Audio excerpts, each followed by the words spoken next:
E, portanto, há um ano antes as exportações tinham diminuído. Foi muito... Isso, e, portanto, em 2010, não é? No trimestre correspondente de 2009, desculpa, de 2009, tinha havido uma diminuição importante das exportações. Portanto, agora nós temos uma recuperação... Na altura, esses países estavam muito mais em crise, concretamente a Alemanha, creio eu, não é?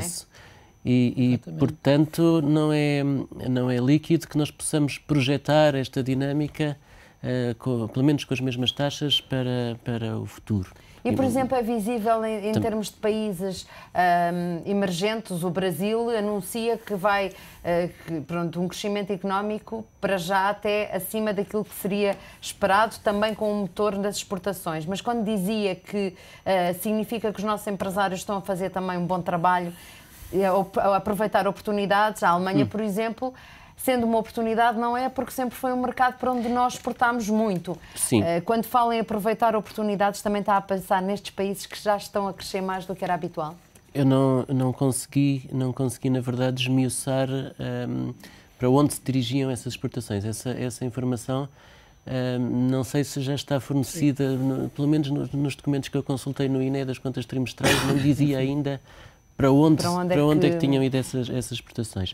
Agora, o que os nossos empresários estão a fazer é também, estão a aproveitar a oportunidade e estão também a reagir, enfim, à contração da procura interna. E, portanto, de certa maneira, é como se não tivessem outro remédio e se não vender no exterior. Têm de vender lá fora. Essa contração é também começa a ser particularmente importante.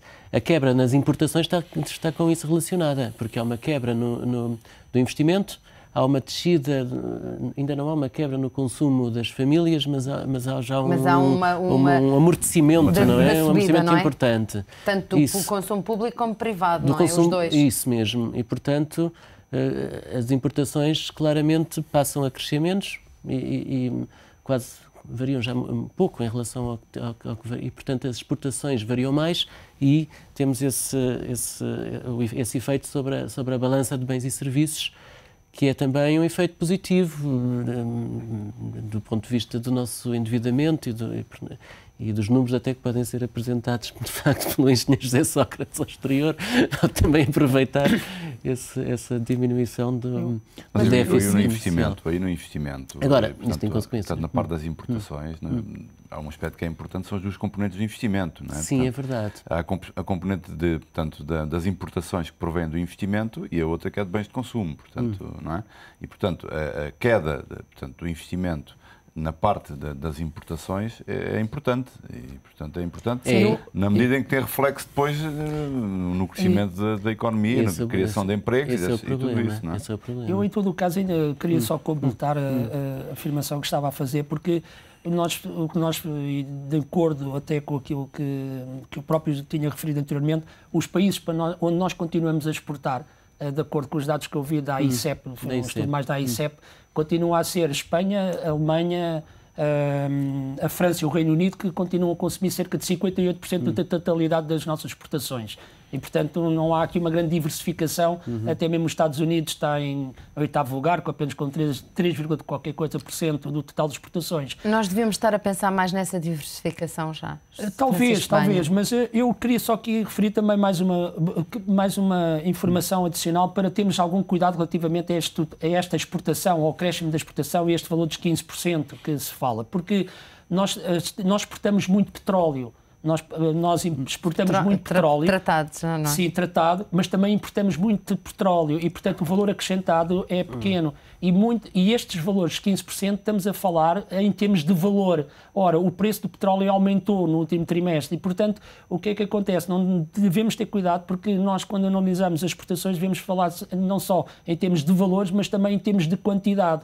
E, portanto, isso é algo que convinha tentar descapitalizar um bocadinho mais, para não podermos também ser de alguma forma influenciados por estes números positivos, porque O que é importante referir, e até porque também temos que falar um pouco do próximo ano, onde o Governo projeta de 7,3% de aumento das exportações. E quando nós fazemos uma análise das séries cronológicas dos últimos anos, a economia portuguesa entre 2000 a 2005 cresce qualquer coisa como 3,2% em média, e de 2005 a 2010 cresce 3,8% em média, quer dizer, e portanto estamos a falar de valores que a história não confirma, e portanto eu acho que devemos ter algum cuidado na interpretação destes números, que são obviamente positivos, e há aqui uma coisa importante que são, estes valores devem-se muito também aos setores do mobiliário, que aumentou 26%, o setor da metalurgia, que aumentou cerca de 14%, mesmo o próprio calçado e os textos também cresceram. Sobretudo o calçado, não é? E, portanto, o setor dos moldes, com 400 milhões de euros de exportação, o próprio setor dos vinhos,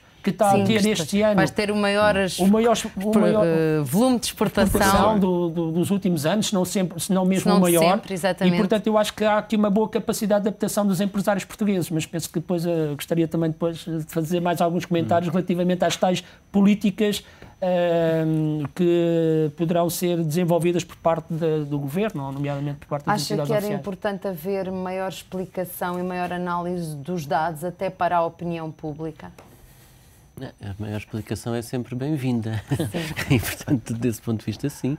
Embora também... Mas passa pouca informação, ou passa a suficiente, ou acha que já está suficientemente esmiuçado este detalhe das exportações? O que é que estamos aqui a falar para depois as pessoas não serem iludidas ou caírem em erro? Nós sobre as estatísticas, nós queremos sempre mais estatísticas e melhores estatísticas. Portanto, também não penso que... Apesar de tudo, as informações até são, parece-me, tanto quanto eu sei, dadas pelo INE, estão dentro dos prazos habituais no contexto dos nossos parceiros. Mas há pouco... Agora, diga. Por exemplo, claro que eu diria, bom, eram necessários dados sobre onde está a exportar tudo isso, eu gostava de ter isso tudo ali já preparadinho, mas, enfim, até admito que se possa, como obter junto de outras fontes, quando queremos informação muito imediata, temos de nós de procurar alguns indicadores que muitas vezes ainda não são perfeitos, não é? São dados muito recentes. Há pouco falava das consequências que isso depois tinha, nomeadamente esta redução dos níveis da procura interna. Quer explicitar um pouco mais? Sim, o que eu estava a pensar é o seguinte, é que se nós queremos ter uma capacidade de crescimento futura, claro está que a redução do investimento não é em si não é uma boa notícia, é uma consequência. E é de facto o que mais cai, não é? É. E, portanto, cai há 6 anos seguidos. Pois, e, portanto, é verdade. Há 6 anos portanto, nós temos tido sucessivamente o investimento em Portugal tem declinado de uma forma preocupante.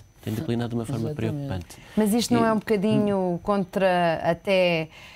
vai contra aquilo que são as declarações últimas do Primeiro-Ministro e até, por exemplo, o facto de haver, se calhar, investidores pouco interessados também em investir em Portugal e investir nas empresas portuguesas.